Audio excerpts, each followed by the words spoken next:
so I'm just going to talk to you very briefly about the work that I've been doing this year developing reflective writing. Most of my teaching is with level 2 students, so they're students who are retaking their GCSEs, or some of them have done IGCSE, and they're people who have failed to achieve the sort of golden standard of getting a C grade in their English GCSE at school. So I've noticed that they've come in lacking confidence, and the things that I've been working on are trying to build their confidence, make them feel that they can do English, and I've been working on ways to do this through using reflective writing.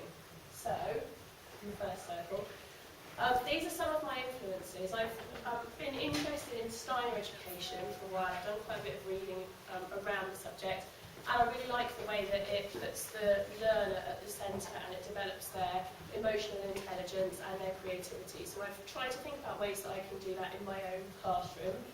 This book here, Mindfulness, I've done quite a lot of reading about mindfulness projects in school, and it really occurred to me that a lot of the learners that I teach, I have to compete for their attention with all sorts of other things that are going on, problems at home, you know, what's on Facebook, what's on Twitter, what happened at break time, what's going to happen at lunchtime.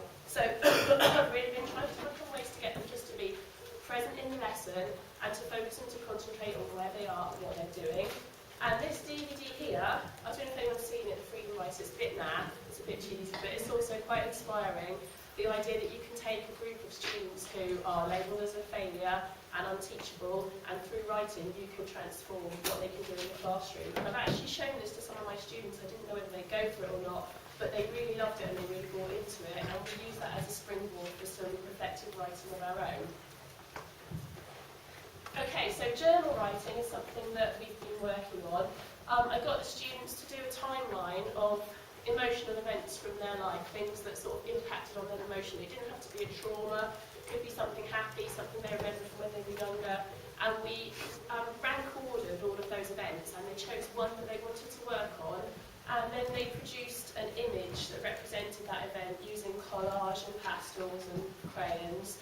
And then we basically built that into a piece of reflective writing by first of all coming up with a list of verbs and a list of adjectives that we could use to describe it.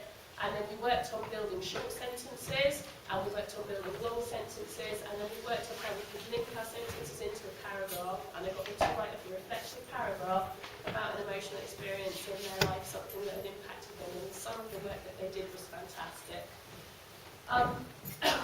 Free writing for starters and theories.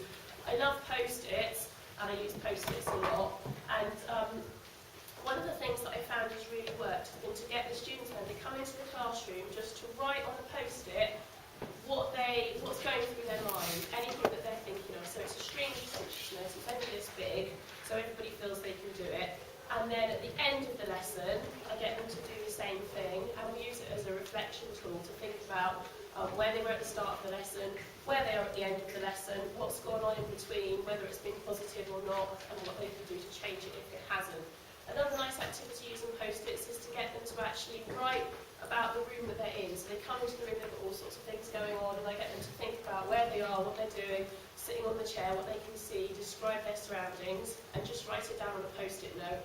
And then I pair them up with somebody who's on the other side of the room and get them to do the same thing from the other person's point of view. So they're basically describing where they are from someone else's point of view, and then they go and swap around so they can see how accurate their description was. And what that does is it takes away the idea that I'm the only person in the room that matters and I'm the only person who's important. It's really simple, but it's really effective, and it works well for building up relationships in the class as well. Quick writing. Probably some of you have heard about slow writing, and maybe you've used that in your lessons. This worked really well. We just used an image of a spaceship that had landed in a sort of new age landscape, and I got them to write a paragraph about the spaceship, and we used that as the first paragraph of the story, and then we'd introduce a grammar point, might be connectives, or might be varying verbs or adjectives, and I would get them to add to their story every lesson using techniques that we'd learned, and it just had a bit more value than just filling in a worksheet about verbs or adverbs or adjectives, because they were building up a story that they had some investment in. Colour charts, I use these all the time. I surreptitiously just wander around home base and pop them into my handbag and put loads and loads of them in my office. We use them for analysing text, so they attach a particular colour to a character or a theme. I get them to use them for annotating poems, and they're a really good way to get students doing some reflective writing. So we might talk about the mood or the